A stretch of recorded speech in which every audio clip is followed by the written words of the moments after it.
Selamat malam Ya, semua sehat ya? ya. Oke ya, baik.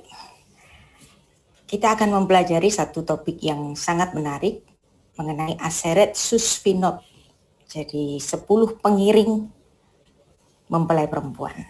Nah, dan kemudian dirupakan dengan perumpamaan 10 gadis. Nah, kita akan mengkaji secara historis, arkeologis, dan teologis. Ya, historis di sini dalam konteks budaya ya. Baik, kita akan mulai. Beshem Ha'af Vehaben Veruah HaKodes Ha-Elohim Echad. Di dalam nama Bapa dan Putra dan Roh Kudus, Allah yang Esa. Amin.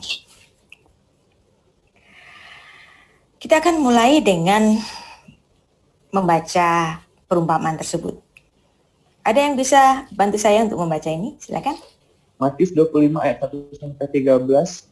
Pada waktu itu, hal kerajaan sorga seumpama 10 gadis yang mengambil pelitanya dan pergi menyongsong mempelai laki-laki. 5 diantaranya bodoh dan 5 bijaksana. Gadis-gadis yang bodoh itu membawa pelitanya, tetapi tidak membawa minyak. Sedangkan gadis-gadis yang bijaksana itu membawa pelitanya dan juga minyak dalam buli-buli mereka. Tapi karena mempelai itu lama tidak datang-datang juga, mengantuklah mereka semua lalu tertidur. Waktu tengah malam terdengarlah suara orang berseru, "Mempelai datang, songsonglah dia."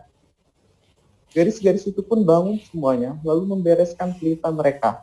Gadis-gadis yang bodoh berkata kepada gadis-gadis yang bijaksana, "Berikanlah kami sedikit dari minyakmu itu, sebab pelita kami hampir padam." Tetapi jawab gadis-gadis yang bijaksana itu, "Tidak, nanti tidak cukup untuk kami dan untuk kamu. Lebih baik kamu pergi kepada penjual minyak dan beli di situ." Akan tetapi, waktu mereka sedang pergi untuk membeli, datanglah mempelai itu dan mereka yang telah siap sedia masuk bersama-sama dengan dia ke ruang perjamuan kawin, lalu pintu ditutup. Kemudian datang juga gadis-gadis yang lain itu dan berkata, "Tuan, Tuan, bukakanlah kami pintu." Tetapi ia menjawab, "Aku berkata kepadamu, sesungguhnya aku tidak mengenal kamu. Karena itu berjaga-jagalah, sebab kamu tidak tahu akan hari maupun akan saatnya." Kalau kita membaca sepanjang ayat tadi, Matius 25 ayat 1-13 ya. Ini bicara mengenai pengiring dari mempelai perempuan. Jadi Anda ingat, jadi para pengiring ini nggak ikut menikah, tetapi mereka hanya mengiring mempelai perempuan untuk diserahkan kepada mempelai laki-laki. Yang 5 itu membawa pelita, yang 5 lupa bawa pelita, bahkan mereka juga ngantuk. Nah, kalau kita membaca ini, coba pikirkan. Jadi kalau jemaat itu dianggap sebagai mempelai Kristus, ini kan alegori yang sudah kita pahami bersama bahwa jemaat Kristus itu adalah mempelai Kristus. Ya. Jemaat Kristus, mempelai Kristus. Lantas di sini 5 gadis yang bodoh dan 5 gadis yang pandai ini, siapa mereka? Nah, ini kan jadi aneh buat kita. Kenapa Tuhan Yesus secara khusus bicara mengenai perumpamaan ini, bahkan nanti pada akhirnya ada yang nggak diakui oleh Tuhan Yesus. Sesungguhnya aku tidak mengenal kalian. Nah, ini kan bahaya. Jadi ini hal yang penting untuk kita pelajari di sini, bahwa sebenarnya 5 gadis yang bodoh dan 5 gadis yang pintar ini bicara mengenai mak comblang, matchmaker. Nah, ini mungkin Anda tidak pernah mendengar bahwa pengertian dari 5 gadis yang bodoh dan 5 gadis yang pintar ini siapa sih yang dimaksud ini. Jadi kita harus tahu bahwa 5 gadis atau 10 gadis keseluruhannya, mereka semuanya adalah matchmaker. Jadi mak comblangnya itu mereka ini. Nah, jadi siapa yang dimaksud dengan mak comblang ini? Jadi jelas di sini Tuhan Yesus bicara mengenai perempuan ini bukan sebagai mempelai perempuan yang sebagai alegori dari jemaat Kristus. Perumpamaan ini berfokus pada si pengiring dari pengantin perempuan itu. Khususnya 5 pengiring pengantin yang bodoh dan 5 pengiring pengantin yang pintar. Nah, kalau kita membayangkan ini, inilah yang biasanya itu secara khusus disebut oleh Tuhan Yesus. Nah, jadi Anda bisa membayangkan bahwa Rasul Paulus atau Rabi Shaul itu baru dipanggil oleh Yesus ketika Yesus sudah naik ke surga. Nah, lantas dari mana Rasul Paulus ini memahami dari kisah perumpamaan yang diberikan oleh Tuhan Yesus ini? Nah, jadi Anda harus berpikir, meskipun Rabi Shaul ini adalah seorang ahli Taurat, tetapi perjalanannya untuk menginjil itu dia dimuridkan dulu ya oleh Barnabas, oleh Petrus, ya, oleh rasul-rasul Kristus secara khusus, baru dia mengajar. Nah, dari situ dia mengambil poin-poin penting dari apa yang diajarkan Tuhan Yesus dan juga tentu saja pencerahan dari Roh Kudus, yang dimana Tuhan Yesus mengajar sendiri kepada Rasul Paulus untuk memberikan satu pencerahan yang lebih luas dari perumpamaan yang ada di sini. Jadi Anda sering mendengar bahwa aku mempertunangkan kalian. Nah, di sini. Jadi seolah-olah si Rasul Paulus ini sebagai matchmaker, ya, sebagai gembala jemaat.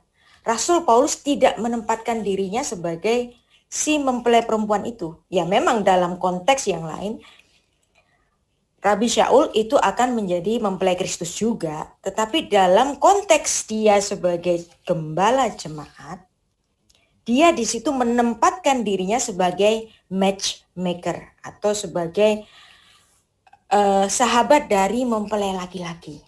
Nah, itu yang membuat kita menjadi terang benderang kenapa Rasul Paulus itu memilih untuk tidak menikah.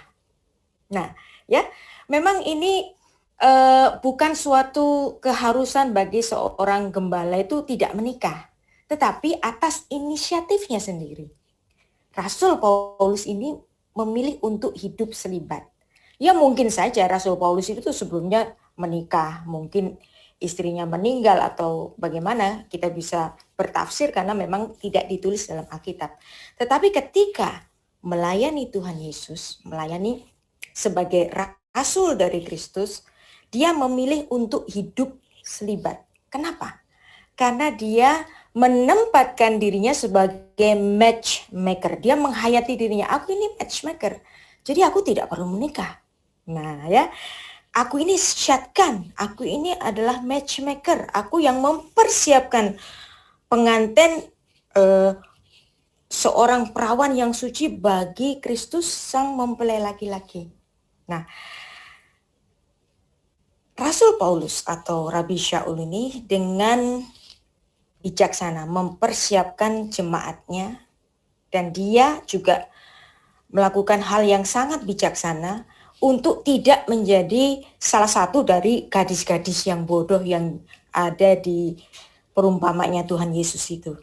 Jadi dia pun tetap melatih dirinya untuk menyongsong sang mempelai itu. Maka Rasul Paulus ini atau Rabi Shaul, dia sangat mengamalkan apa yang disebut dalam Matius 24 ayat 42 sampai 44. Karena itu berjaga-jagalah, sebab kalian tidak tahu pada hari mana Tuhanmu datang. Tapi ketahuilah ini, jika tuan rumah tahu pada waktu mana pada malam hari pencuri akan datang, sudahlah pasti ia berjaga-jaga dan tidak akan membiarkan rumahnya dibongkar. Sebab itu hendaklah kalian juga siap sedia, karena Anak Manusia datang pada saat yang tidak kamu duga. Jadi kedatangan sang mempelai laki-laki ini persis seperti yang diceritakan oleh Tuhan Yesus dalam Matius 25 ayat 1 sampai 13 ini, bahwa kedatangan sang mempelai laki-laki itu kedatangannya tidak dapat diduga-duga, sehingga orang dapat saja terlena, nunggunya kelamaan, jadi tertidur. Nah, ini yang harus diperhatikan oleh orang yang menempatkan dirinya sebagai gembala jemaat atau orang-orang yang terpanggil dalam kehidupannya untuk menjadi jemaat. Jadi 5 gadis pengiring yang bodoh dan 5 gadis pengiring yang pintar itu itu bicara mengenai mak comblang, matchmaker yang mempertunangkan mempelai Kristus ini kepada Kristus sang mempelai laki-laki. Nah, apa yang dimaksud dengan minyak? Nah, minyak tentu saja menjadikan suatu lambang dari pengurapan atau kehadiran dari Roh Kudus. Nah, pada kehidupan masyarakat Semit kuno, itu minyak itu terbuat dari perasan buah zaitun yang sangat terkenal untuk dijadikan bahan minyak. Nah, itu bisa dibaca dalam Kejadian 28 ayat 18 atau yang lainnya. Dan pada zaman purbakala dipakai untuk maksud penyucian atau pembakaran atau sebagai salep rambut atau jenggot. Jadi kebutuhan dari minyak ini sangat banyak ya. Jadi kita mulai tahu di sini apa yang dimaksud dalam perumpamaan 10 gadis itu bicara mengenai mak comblang, bicara mengenai matchmaker. Nah, Alkitab itu selalu menempatkan jemaat Kristus ya, atau Israel, bangsa Israel atau jemaat Kristus secara umum itu menjadi mempelai perempuannya. Dan kitab Kidung Agung yang sudah kita pelajari itu sudah menceritakan secara khusus, secara sempurna alegori dari mempelai perempuan yang diharapkan oleh sang mempelai laki-laki, bahwa dia itu harus menjadi perawan yang suci yang tidak tergoda oleh kenikmatan dunia. Kidung Agung 7 ayat 6. Betapa cantik, betapa jelita engkau, hai yang tercinta, dari segala yang disenangi. Dan konsep alegori dari Alkitab kita itu seringkali menggunakan konsep budaya pernikahan Ibrani kuno yang tipologinya itu nanti itu bersesuaian dengan second coming, dengan kehadiran Tuhan Yesus yang kedua. Dan kita juga sudah mempelajari pada pengajaran tentang kitab Kidung Agung bahwa kenapa ada kisah cinta itu. Dan memang secara khusus Alkitab itu dibuka dengan pernikahan. Kejadian 2 ayat 23 sampai 24 dan ditutup pula dengan pernikahan, yaitu pernikahan anak domba. Wahyu 19 ayat 7, 9 dan 17. Nah, kitab Kejadian bercerita tentang pernikahan yang pertama. Di mana ada kata nikah? Nah, di sini Anda lihat ya. Kata nikah itu berasal dari kata lakah. Nah, kata lakah di sini ada kata lakah. Sorry.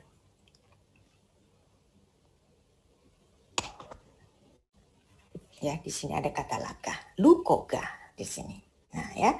Lalu berkatalah manusia itu hak Adam. Inilah dia tulang dari tulangku, daging dari dagingku. Ia akan dinamai perempuan, Isya, ya, atau manusia betina, sebab ia diambil lakah, ya, diambil lakah atau lukoka, bentuk pasifnya dari laki-laki. Laki-laki dalam bahasa Ibrani itu ish, maka perempuan dalam bahasa Ibrani itu isya. Jadi bentuk betina dari manusia laki-laki tadi. Dan juga diteruskan pada Kejadian 2 ayat 24, sebab seorang laki-laki ish akan meninggalkan ayah dan ibunya dan bersatu dengan istrinya, sehingga keduanya menjadi satu daging. Nah, ini adalah lembaga yang pertama ditetapkan dalam Alkitab kita, yaitu apa? Lembaga keluarga, lembaga pernikahan. Jadi Alkitab kita dibuka dengan pernikahan dan juga ditutup dengan pernikahan. Wahyu 19 ayat 7, marilah kita bersukacita dan bersorak-sorai dan memuliakan dia karena hari perkawinan anak domba telah tiba dan pengantinnya telah siap sedia. Nah, ada step-step sebelum terjadinya pernikahan itu, yaitu ada step-step yang dimaksud dengan tahap pertunangan. Jadi pengambilan seorang istri, ya, yang diambil dari kata Ibrani lakah, bentuk pasifnya itu atau bentuk nifalnya itu adalah nifal, nikah, ya, lakah menjadi nikah, lakah bentuk nifalnya menjadi nikah. Dan untuk ke jenjang pernikahan ini ada tahapan-tahapan sehingga seorang perempuan itu dipertunangkan lebih dahulu. Jadi ada tahapan pertunangan, yaitu Mekudeshet. Apa artinya Mekudeshet? Di mana sang perempuan itu dikhususkan atau dikuduskan. Ikatan pertunangan menurut Talmud dirujuk dalam istilah erushin atau kidushin. Nah, kidushin dan Mekudeshet ini memiliki sores yang sama, memiliki akar kata yang sama dari kata kadash, ya, mengkhususkan atau mengkuduskan. Nah, pertunangan ini, jadi kesucian pertunangan ini sama teguhnya dengan ikatan pernikahan. Jadi begitu si perempuan ini dipertunangkan, maka dia sudah dikuduskan bagi satu laki-laki itu. Walaupun si perempuan ini belum hidup bersama dengan suaminya, tetapi dia sudah terikat oleh hukum-hukum kesusilaan, bahwa siapapun yang menggoda dia dan melakukan perzinahan itu ancamannya sama kayak orang sudah menikah. Jadi ancamannya itu hukuman mati dalam ketentuan hukum Taurat. Jadi karena kekhususan ini, maka pemutusan hubungan dari pertunangan itu sama dengan kalau orang sudah menikah, harus membutuhkan suatu sidang perceraian. Jadi Anda ingat suatu saat Yusuf suami Maria itu mendengar bahwa atau mendapati istri tunangannya si Maria ini sudah hamil sebelum mereka menikah. Maka karena dia itu sangat lembut hati, maka dia ingin diam-diam untuk menceraikannya. Bagaimana mungkin? Nah, di sini kita dapat mengetahui bahwa dalam Mishnah Kiddushin 3:12 menuliskan bahwa ikatan pertunangan itu sama, ya, sama teguhnya dengan ikatan pernikahan itu sendiri. Jadi dia dilarang untuk berselingkuh dengan laki-laki manapun karena dia sudah dikhususkan. Nah, sebelum untuk melalui tahapan pertunangan ini, si perempuan itu sudah melalui tahapan untuk dipilih. Nah, untuk diperjodohkan. Nah, perjodohan ini dalam bahasa Ibraninya itu adalah siduk, ya, siduk. Nanti Anda akan tahu ada hubungannya siduk ini dengan syadchan. Nah, siduk itu perjodohan, ya. Kemudian syadchan ini orang yang menjodohkan, yang dalam bahasa kita itu sebagai mak comblang, atau dalam bahasa Inggrisnya itu matchmaker.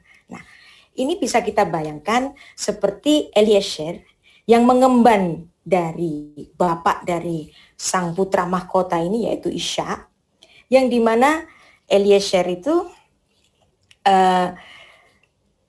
diberi tugas oleh sang tuan ini untuk mencarikan istri bagi sang putra ini. Nah, kemudian Eliezer ini pergi ke Haran untuk mencari gadis yang masih perawan, yang belum disentuh laki-laki, dan disitulah tahap perjodohan. Jadi di situ dia memilih. Bagaimana si Eliezer ini memilih perempuan bagi putra dari tuannya ini? Dia memberikan satu kayak keinginan, barang siapa nanti yang memberi aku minum dan memberi minum bagi unta-untaku, dia akan menjadi istri bagi putra dari tuanku. Nah, ini tahapan pemilihan ini sama dengan pemilihan kita. Jadi kita itu dipilih memang untuk menjadi mempelai bagi Kristus. Tetapi Anda lihat di sini, ada apanya? Ada syarat-syaratnya, bukan? Nah, Anda lihat siapa yang dipilih oleh Eliezer? Adalah seorang perempuan yang sangat rikat, ya, seorang almah, ya, seorang perempuan suci yang menimba air, yang tidak dalam keadaan malas-malasan, yang tidak dalam keadaan tidur-tiduran, tetapi dia sedang menimba air. Dan Eliezer ini berkata, tolong berikan aku minum air sedikit dan puyungmu itu.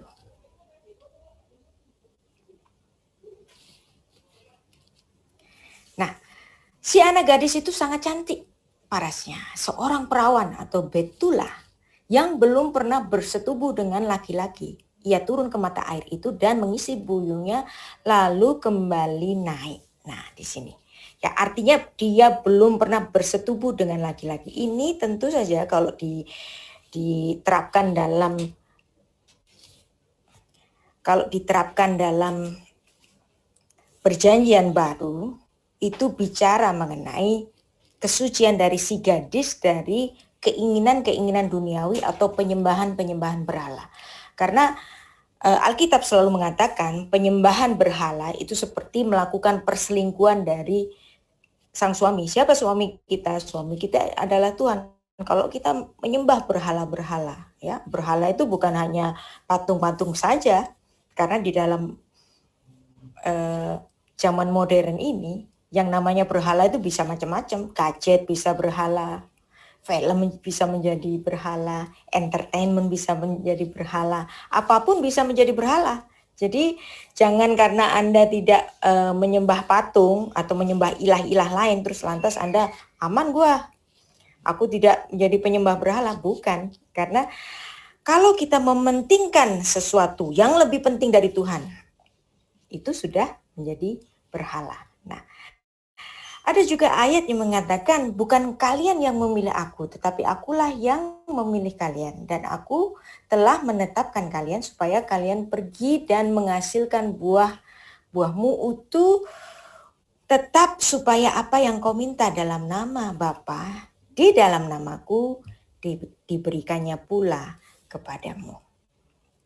Nah, sekarang kita akan bicara lebih dalam lagi mengenai Mekudeshet, yaitu pertunangan. Ketika seorang perawan dipertunangkan, ia masuk pada tahapan dikhususkan. Ya. Dan ketika dia masuk dalam tahapan dikhususkan, maka dia itu sudah dibeli dengan harga pinangan, yaitu apa? Mahar, atau bahasa Ibraninya itu mohar. Karena mahar itu berasal dari bahasa Arab, dan bahasa Ibrani itu adalah bahasa yang serumpun dengan bahasa Arab. Jadi maka mohar ya sama dengan mahar. Nah, jadi seperti ketika Ribka itu dipertunangkan dengan putra dari tuan dari Eliezer ini, maka si gadis Ribka tadi itu dibayar dengan harga mahar.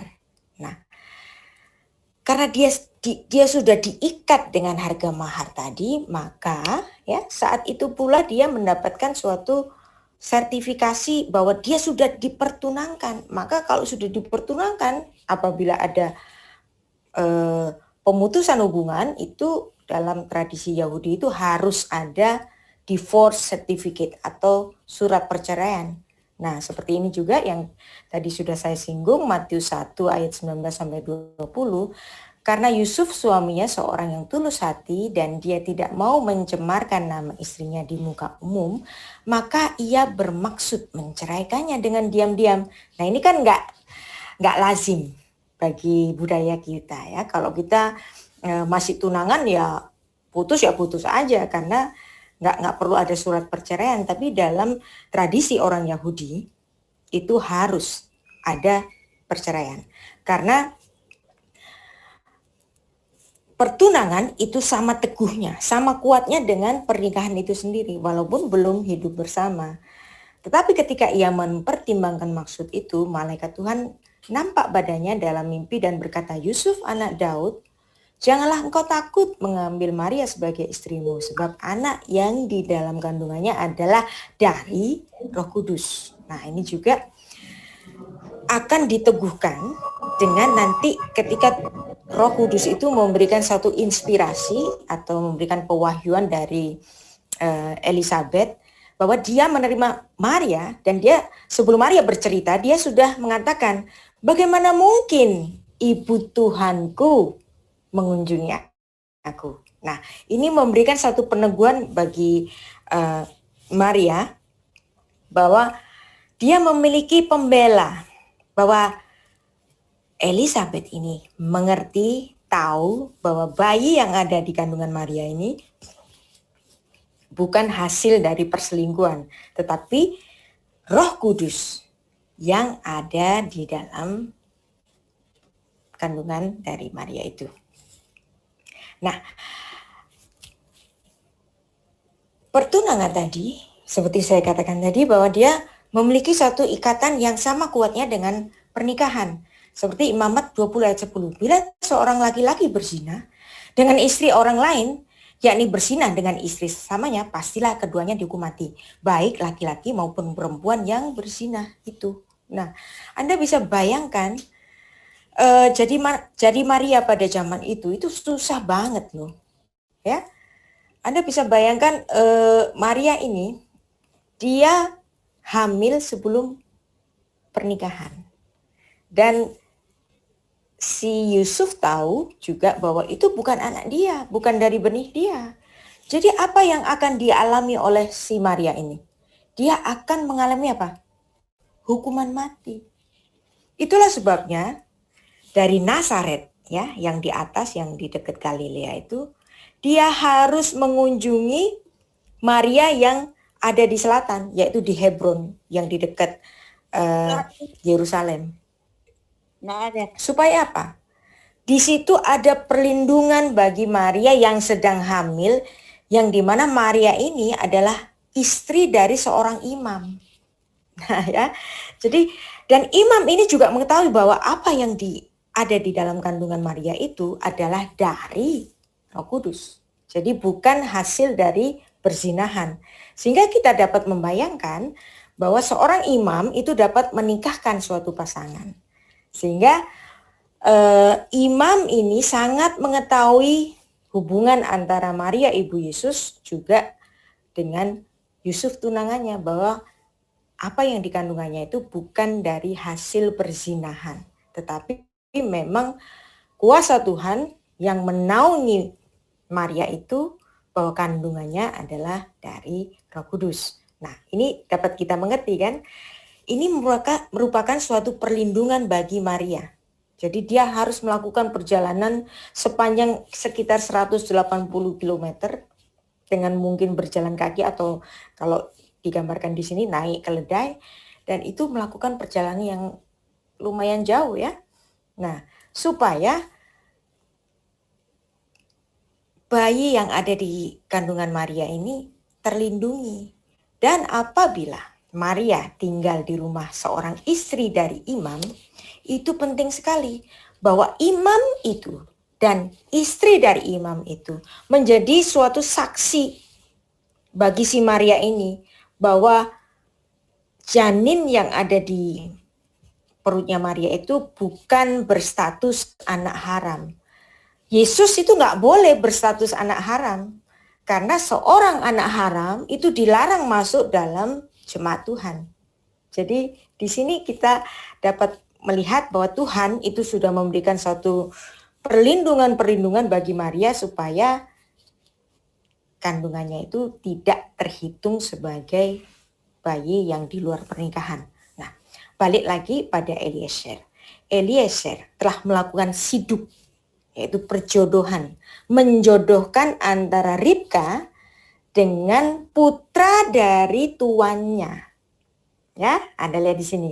Jadi alegori ini sangat pas sekali bagi seorang gembala jemaat. Jadi Anda lihat di sini, si Eliezer ini di sini, dia berfungsi sebagai seorang yang mempersiapkan mempelai perempuan bagi putra dari tuannya. Jadi si Eliezer ini berfungsi sebagai matchmaker.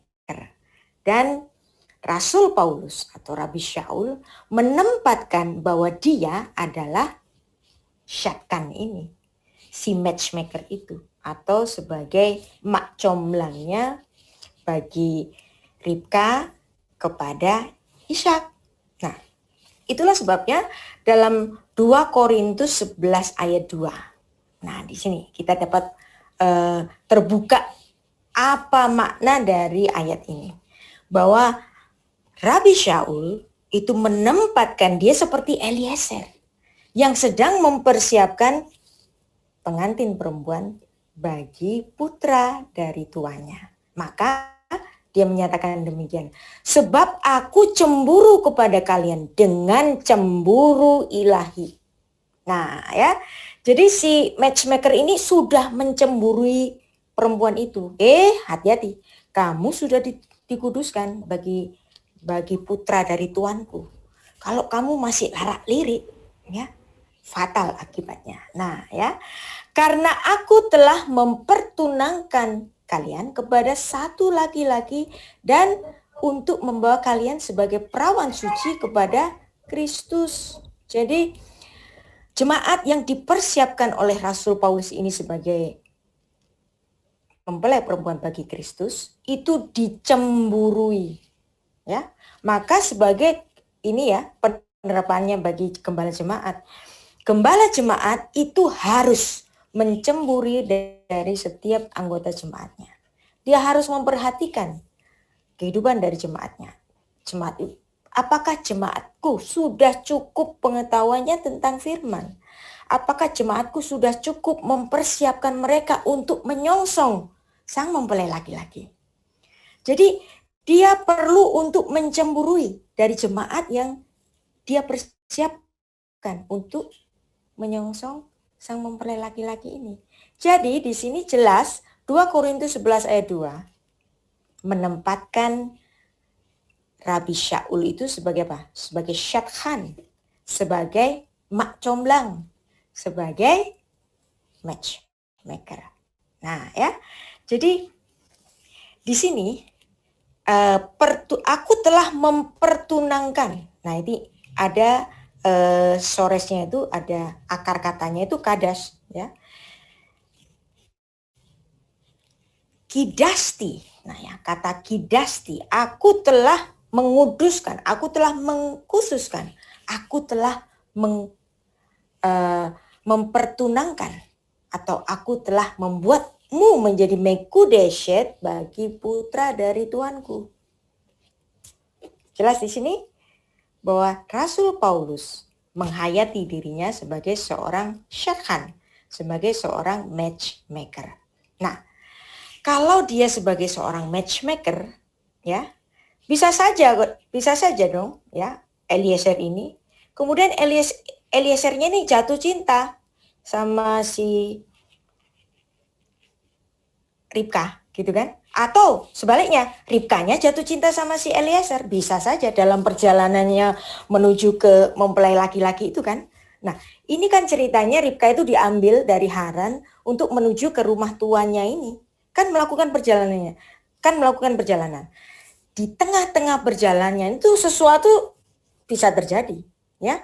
Bisa si syadkhan ini mencintai atau menyelingkuhi tunangan dari tuannya itu, dan mungkin juga si perempuan ini jatuh cinta kepada si syadkhan ini. Bisa saja dua pihak. Nah, itulah yang dilakukan oleh Rasul Paulus, saking dia sangat menghayati posisinya sebagai seorang syadkhan, sebagai seorang matchmaker, sebagai seorang yang menjaga. Kalau di istana itu ada harem, maka harem itu kan selalu menjadi apa? Orang-orang kasim kan, mereka dikebiri. Jadi ini seperti Rasul Paulus itu mengebiri dirinya, dan itu dihayatinya dengan tidak menikah. Jadi jangan sampai si jemaat atau si mempelai perempuan yang kupersiapkan untuk menjadi mempelai bagi Kristus, itu nanti aku selingkuhi sendiri. Nggak boleh. Karena dia harus menjadi perawan suci bagi putra dari tuannya itu. Nah ya, jadi Anda bisa membayangkan. Itulah yang dilakukan oleh Eliezer ini yang sangat setia kepada tuannya. Dia tidak akan menggoda secara seksual kepada Ribka ini. Demikian juga Ribka tidak boleh tergoda secara seksual kepada si Eliezer ini. Nah, secara ragawi ya memang ini bukan suatu kewajiban bagi seorang gembala jemaat itu tidak menikah. Tapi ini dilakukan oleh Rasul Paulus untuk menghayati posisinya sebagai seorang syarhan, sebagai seorang matchmaker, yang dimana dia tidak boleh menyentuh si mempelai perempuan itu, dan mempelai perempuan itu tidak boleh menyentuh si syatkan ini. Dan dirupakan dengan dirinya memilih untuk tidak menikah. Dan disinilah kita mengetahui posisinya sebagai syarhan itu. Nah, 1 Korintus 1 ayat 8, ia juga akan meneguhkan kamu sampai pada kesudahnya, sehingga kamu tidak bercacat pada hari Tuhan kita, Yesus Kristus. Jadi di sini luar biasa sekali. Sang gembala jemaat ini betul-betul mempersiapkan jemaatnya itu menjadi perawan yang suci bagi putra dari tuannya. Nah, sekarang kita masuk ya. Setelah kita memahami posisi dari syatkan tadi, matchmaker tadi, kita kembali masuk pada perumpamaan 10 gadis. Ada 10 gadis yang di luar dari rumah pesta itu, ada 5 gadis yang berada di luar dari rumah pesta itu, dan ada 5 gadis yang diterima masuk ke dalam rumah pesta itu. Nah, ini bicara tentang syatkan itu. Nah, kenapa kok dirupakan dengan bentuk plural? Karena memang karena memang gembala jemaat itu ada banyak. Jadi ini untuk menunjukkan ada banyaknya gembala-gembala jemaat. Ada gembala jemaat yang bertindak sebagai 10 gadis yang bodoh. Ada gembala-gembala jemaat yang bertindak sebagai 5 gadis-gadis yang pintar. Nah, sekarang kita dapat menerapkannya kepada kehidupan kita sehari-hari, ya. Yang ayatnya sudah kita baca, yang dimana tentang hal kerajaan surga itu seperti halnya 10 gadis yang mengambil pelitahnya untuk menyongsong mempelai laki-laki. Yang 5 bodoh, yang 5 pinter. Yang pinter dia mempersiapkan minyak. Nah, minyak ini adalah lambang dari Roh Kudus. Jadi lambang pengurapan, lambang kedekatan dari si gadis-gadis 5 gadis ini, atau kita rupakan bahwa itu adalah gembala-gembala jemaat yang mempersiapkan dirinya dengan pengurapan dari Roh Kudus yang selalu melekat kepada Roh Kudus. Nah, tapi karena mempelai itu lama tidak datang juga, lalu mengantuklah mereka. Semuanya tidur, ya. Jadi Anda lihat, yang bawa minyak itu tidur, yang nggak bawa minyak cadangan itu juga tidur. Jadi semuanya tidur. Jadi ini menunjukkan bahwa semua gembala jemaat yang ada itu bisa jadi klenger. Nah, Alkitab bahasa asli itu betul-betul menulis klenger. Ya, tertidurnya itu bukan tertidur biasa, tapi klenger. Kenapa kok Alkitab itu memilih satu kata klenger? Sampai nanti ada satu pengumuman, "Woi, mempelai laki-laki datang." Baru mereka kaget, "Hah, mempelai laki-laki datang?" Nah, terus kemudian yang memiliki minyak pede untuk berjalan menyongsong mempelai laki-laki itu, yang nggak punya minyak jadi ketakutan. Waduh, aku nggak punya minyak.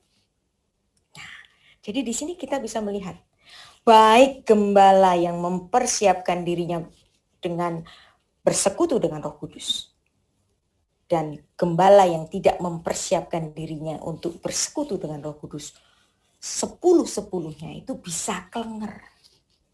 Ya, dan ini menarik sekali ayat Alkitab.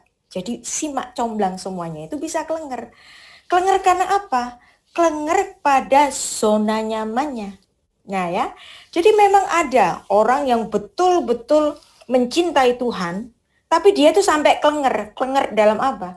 Klenger dalam pelayanannya. Sehingga dia pun lupa untuk mempersiapkan dirinya bahwa dia pun terhitung sebagai sang mempelai perempuan itu sendiri, ya. Matius 25 ayat 5 sampai 9. Tetapi karena mempelai itu lama tidak datang-datang juga, mengantuklah mereka semua. Nah, kalau semua ini berarti apa? 10-10-nya itu tidur. Nah, kata tidur, ya, ekateudon di sini. Nah, menariknya dalam bahasa Ibrani itu menuliskan dengan ini.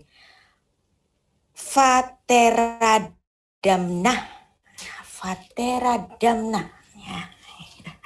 Dan ini sebenarnya artinya itu bukan mengantuk, tapi artinya itu tidak sadarkan diri atau kelenger.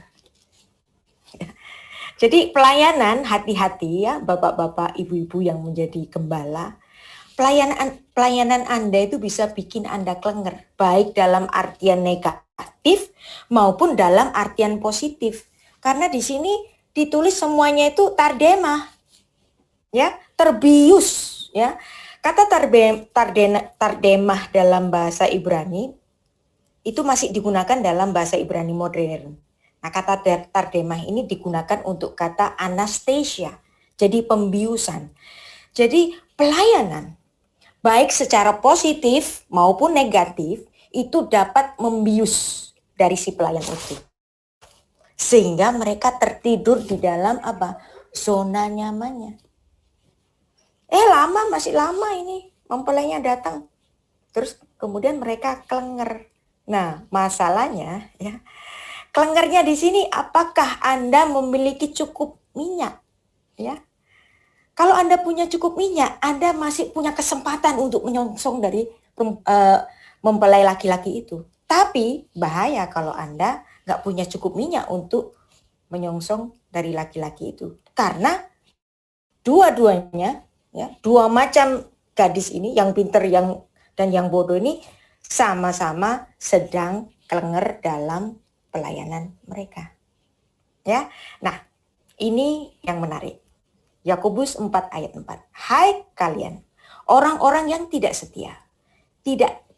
Tahukah kamu bahwa persahabatan dengan dunia adalah permusuhan dengan Allah. Jadi barang siapa hendak menjadi sahabat dunia ini, maka dia menjadikan dirinya musuh dari Allah. Ya. Nah, di sini. Jadi gembala jemaat yang dirupakan sebagai 10 gadis-gadis, baik yang bodoh dan yang pinter, ini punya kecenderungan untuk tergelincir dalam pelayanan mereka. Ya, ketika gadis-gadis itu bangun, maka ada yang kaget dan semuanya kaget, ada yang makin kaget lagi karena nggak punya minyak. Nah, inilah yang disebut dengan keadaan yang dimana gembala gereja yang kelenger dengan pelayanannya, ya, dapat persepuluhan, dapat persembahan, sehingga itu membuat dia kaya. Ya. Nah, itu yang biasanya diledek-ledekin di media sosial kan, pastor in style gitu kan. Nah, sebenarnya itu kita nggak perlu marah terhadap orang-orang yang kepo gitu, ngepoin gembalanya gitu ya. Oh, kok pakai jam tangan 1 miliar sih? Kok pakai tas Hermes sih? Gitu ya. Kok pakai jaket kulit yang harganya ratusan juta sih? Dia kan pastor, kok pastor in style gitu. Nah, kan ada yang ngepoin gitu kan. Terus ada yang mengatakan, jangan mengusik hamba Tuhan yang diurapinya gitu kan. Nah, bagi kita dapat melihat bahwa para gembala dari gereja yang hidup dalam kemewahan, ini adalah golongan orang yang sedang kelenger pada zona nyamannya. Ya, hati-hati ya. Karena 10 gadis ini bicara tentang gembala jemaat. Nah, ada juga yang 5 gadis yang pinter ini bisa juga kelenger. Kelenger karena apa? Karena melayani terus. Sehingga dia lupa bahwa dirinya pun perlu bersekutu dengan Tuhan. Ya, atau dia bangga untuk pelayanannya itu karena jemaatnya banyak, jemaatnya ribuan. Bahkan dia memiliki karunia untuk kesembuhan. Ya. Dan kemudian ada yang lebih bahaya lagi. Ketika si matchmaker ini membiarkan dia dicintai oleh jemaatnya. Nah, kalau ada jemaat yang mencintai gembalanya itu lebih daripada Tuhan, bahkan menjadi pengikut yang sampai fanatik, nah itu artinya sedang apa? sedang berselingkuh dengan jemaat itu. Padahal jemaat ini adalah istri dari sang mempelai laki-laki, yaitu Kristus kan. Tapi diselingkuhi oleh gembalanya, sehingga ada satu ikatan yang tak terpisahkan. Si jemaat ini jadi fanatik ya kepada gembalanya. Jadi Anda bisa melihat ini fenomena-fenomena ini. Banyak sekali gereja-gereja itu yang tidak hanya menjadi gereja, tetapi menjadi apa? Menjadi fans club. Karena pastornya itu keren, ya. Karena badannya bagus, ya.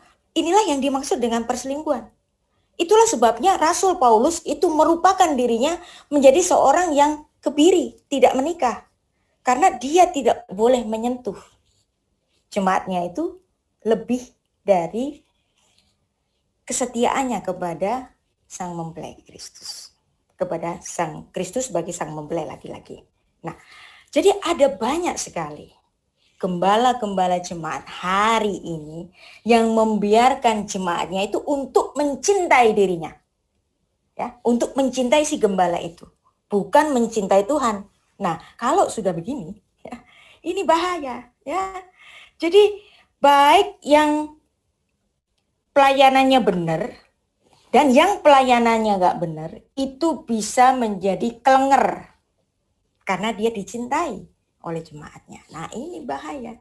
Jadi itulah yang membuat kita menjadi mengerti kenapa Rasul Paulus itu membiarkan dirinya untuk tidak menikah itu sebagai suatu lambang bahwa aku ini mengebiri diriku yang aku tidak akan menyentuh perawan yang suci ini, dan ini akan aku persembahkan kepada putra dari tuanku.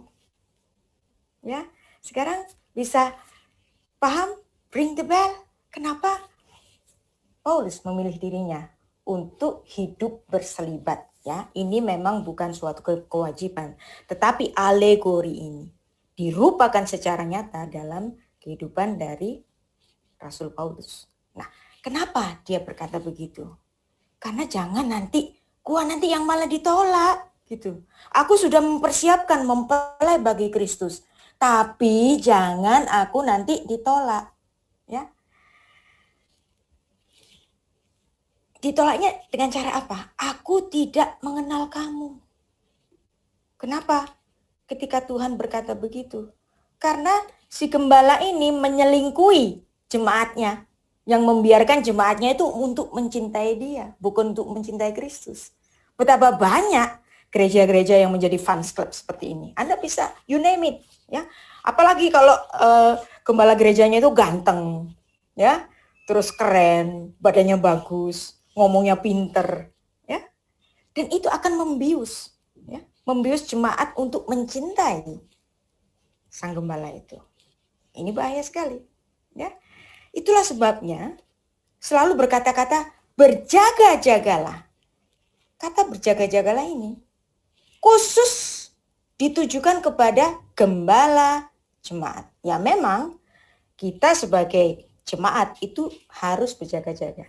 Tapi perumpamaan ini diterapkan kepada gembala jemaat. Kamu jangan menyelingkuhi mempelai Kristus untuk dirimu. Ya, baik keinginan dari jemaat itu maupun keinginan dari sang gembala itu bisa resiprokal kan, imbal balik, hubungan imbal balik, ya. Dan ini tidak boleh, dan jangan sampai nanti itu ditolak. Inilah yang dihindari oleh Rasul Paulus. Bahkan Tuhan Yesus sudah memberikan satu warning. Bukan setiap orang yang berseru kepadaku, Tuhan, Tuhan, akan masuk ke dalam kerajaan surga. Melainkan dia yang melakukan kehendak Bapakku yang di surga. Pada hari terakhir, banyak orang akan berseru kepadaku, Tuhan, Tuhan, bukankah kami bernubuat demi namamu? Ini bicara tentang siapa? Hamba Tuhan kan? Bisa saja gembala jemaat. Dan mengusir setan demi namamu. Wah, apalagi kalau sang gembala itu suka mukjizat-mukjizat, wah tambah senang, tambah klepek-klepek, apalagi mukanya ganteng. Pastor in style, wah habis deh. gampang sekali untuk tergoda seperti ini. Ya, bukankah kami banyak melakukan mukjizat demi namamu? Tapi ya, Tuhan Yesus mengatakan apa? Pada waktu itulah aku akan berterus terang kepadamu, kepada mereka dan berkata, aku tidak pernah mengenal engkau, hanyalah daripadaku, hai kalian membuat kejahatan. Ya. Kapan saatnya sang mempelai ini datang? Nah ini kan yang nggak diketahui. Kita nggak usah ngomong tentang second coming lah. Kita ngomong tentang umur kita sendiri. Kapan kita mati juga nggak tahu kan, apalagi sekarang corona, ya. Corona dalam 3 hari orang bisa mati. Who knows? Ya. Tentang hari dan saatnya kita nggak tahu. Ya. Nggak usah ngomong pakai Yesus itu datang. Ya mungkin saja Tuhan Yesus second coming-nya itu ada di generasi kita. Tapi bagaimana kalau kitanya sendiri yang menghadap Tuhan? Nah itu kan juga bisa. Saatnya pun kita nggak tahu. Ya. Jadi sekarang kita mengetahui apa yang dimaksud dengan gadis-gadis pengiring bagi mempelai perempuan ini.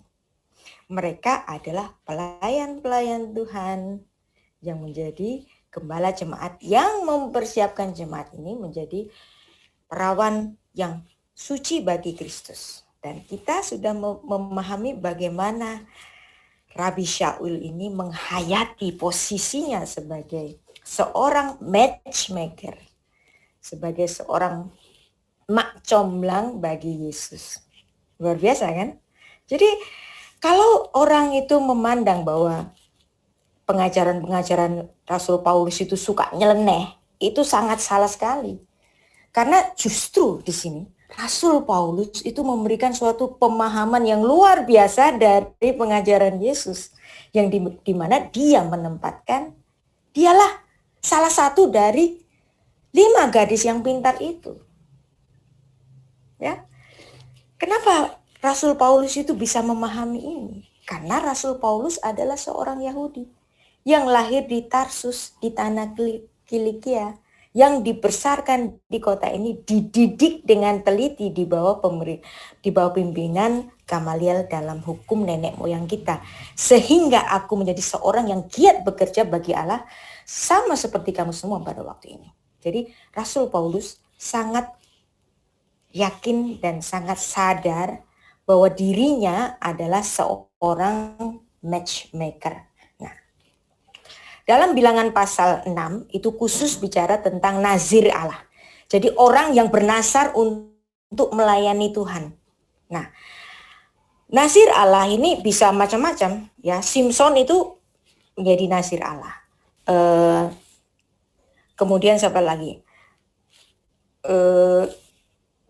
Yohanes Pembaptis itu bisa juga kita tempatkan bahwa dia seorang yang nazir Allah, seorang yang bernazar, karena dia bertara kan, dia tidak hidup di dalam kenyamanan dan bahkan dia tidak menikah. Sama juga dengan Rasul Paulus yang hidup secara selibat. Nah, ciri-ciri semacam ini itu adalah ciri-ciri orang yang menempatkan dirinya sebagai seorang nazir Allah. Nah, ketika Rasul Paulus menempatkan dirinya itu sebagai seorang kebiri, ya. Jadi di sini kalau saya bilang kebiri itu bukan berarti selalu orang laki yang dipotong kemaluannya, tetapi orang yang menyediakan dirinya untuk tidak menikah demi kerajaan surga. Nah, ini juga disebut oleh pengajaran Tuhan Yesus dalam Matius 19 ayat 12. Ada orang yang tidak dapat kawin karena memang ia lahir demikian dari rahim ibunya. Ada orang yang dijadikan demikian oleh orang lain. Dan ada orang yang membuat dirinya demikian oleh karena kemauannya sendiri, oleh karena kerajaan sorga. Siapa yang dapat mengerti, hendaklah dia mengerti. Jadi di sini Tuhan Yesus bicara tentang 3 macam orang kebiri. Yang pertama, karena memang dia dilahirkan dengan cacat pada genitalnya, ya, sehingga dia tidak dapat kawin. Nah, kemudian yang kedua adalah orang yang dibuat cacat genitalnya sehingga dia tidak dapat kawin, yaitu orang-orang kasim, ya. Kemudian yang ketiga adalah orang yang memilih untuk tidak kawin karena kerajaan surga. Jadi di sini dapat kita mengerti bahwa Rasul Paulus, kemudian Yohanes Pembaptis adalah jenis ketiga dari apa yang dimaksud dari Matius 19 ayat 12 ini. Jadi Anda dapat mengerti. Nah, orang yang tidak dapat kawin karena dia dilahirkan dengan cacat genital itu namanya saris kamah, ya. Jadi seorang unique of the son. Jadi seorang kasim yang dari sononya karena dia genitalnya itu bermasalah sehingga dia tidak dapat kawin. Tapi ada juga orang yang dijadikan kasim oleh karena melayani, misalnya dia melayani di harem-harem raja, ya, sehingga supaya dia tidak memakai harem-harem raja maka dia dikebiri. Nah, ini kebiri yang kedua. Dan kebiri yang ketiga ini bisa kita terapkan pada orang-orang yang memilih dirinya untuk hidup selibat walaupun dia boleh menikah, tetapi dia hidup selibat oleh karena kerajaan surga.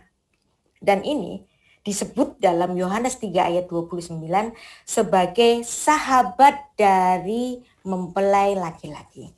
Jadi gembala jemaat yang sebagai matchmaker yang mempersiapkan jemaat bagi mempelai perempuan Kristus, dia itu seperti sahabat dari mempelai laki-laki, ya, seperti yang disebut dalam Yohanes 3 ayat 29.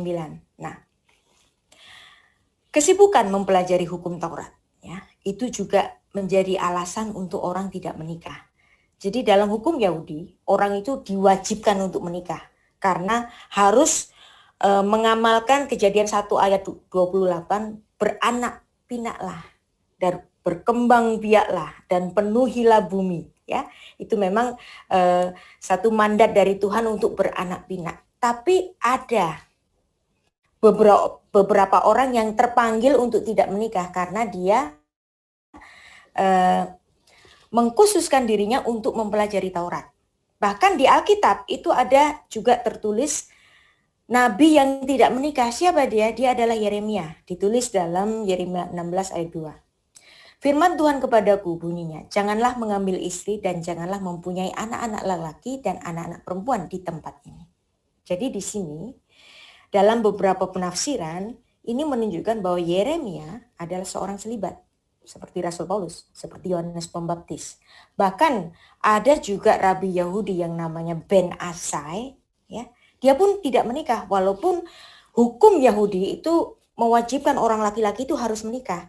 Tapi karena si Ben Asai ini mengkhususkan dirinya untuk mempelajari Torah saja dan dia memilih untuk tidak menikah, hal itu dapat dibenarkan menurut hukum Yahudi, ya.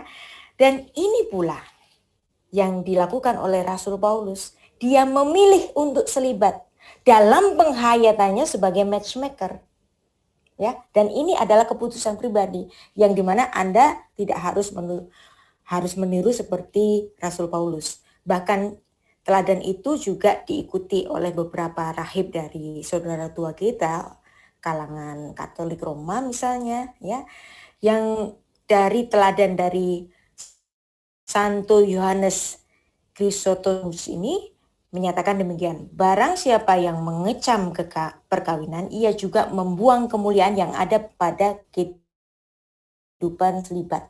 Sedangkan barang siapa yang memuliakan perkawinan, maka ia juga membuat hidup kehidupan selibat sebagai menjadi menarik dan bersinar. Sesuatu yang kelihatannya baik hanya ketika dibandingkan dengan sesuatu yang buruk.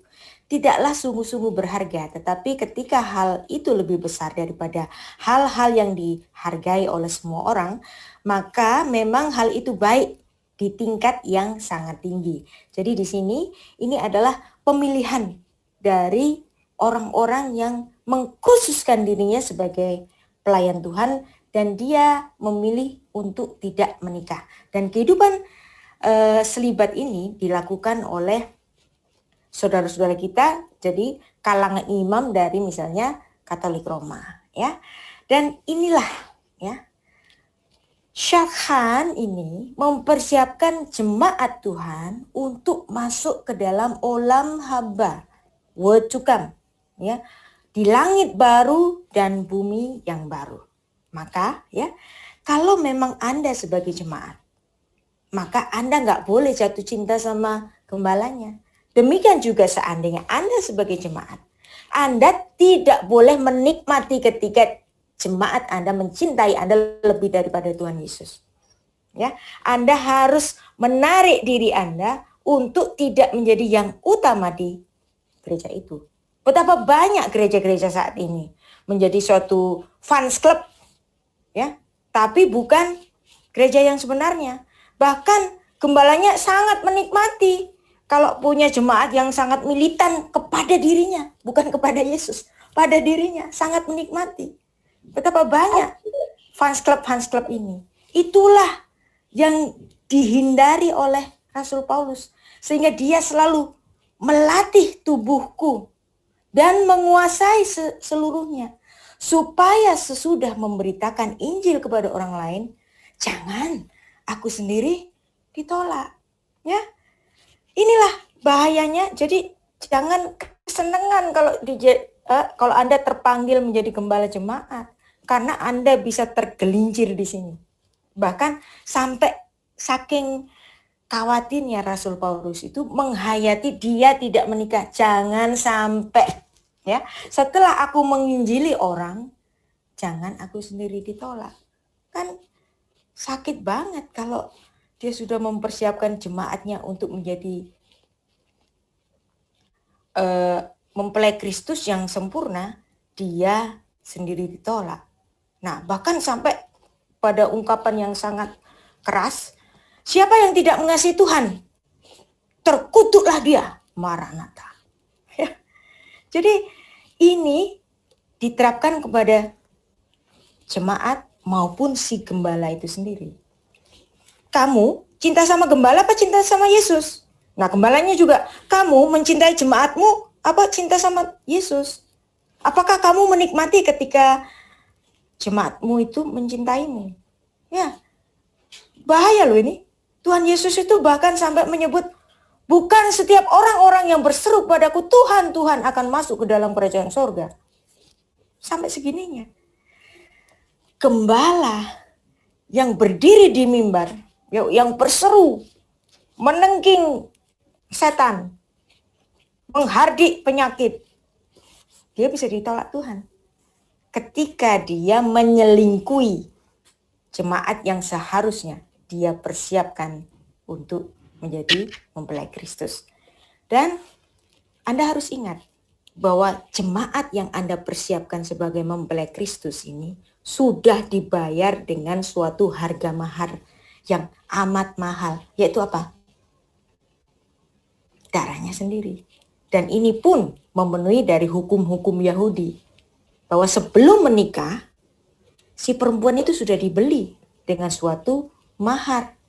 Dan mahar yang dicatat di dalam berbagai kitab-kitab tradisi Yahudi ini pun juga disinggung oleh Rasul Petrus dalam 1 Petrus 1 ayat 18 sampai 19. Sebab kamu tahu bahwa kamu telah ditebus dari cara hidupmu yang sia-sia, yang kamu warisi dari nenek moyangmu, yang bukan dengan barang yang fana, bukan pula dengan perak atau emas, melainkan dengan darah yang mahal, yaitu darah Kristus yang sama seperti darah anak domba yang tak bernoda dan yang tak bercacat. Jadi inilah harga mahar kita. Ya, kita sudah dibayar dengan harga mahar yang sangat mahal. Jangan permainkan itu jemaat yang dipercayakan kepada Anda. Hai, para gembala jemaat, hati-hati, ya. Dan Tuhan Yesus mengatakan, sebab inilah darahku, darah perjanjian yang ditumpahkan bagi banyak orang untuk pengampunan dosa. Kalian telah dibeli dan harganya telah lunas dibayar.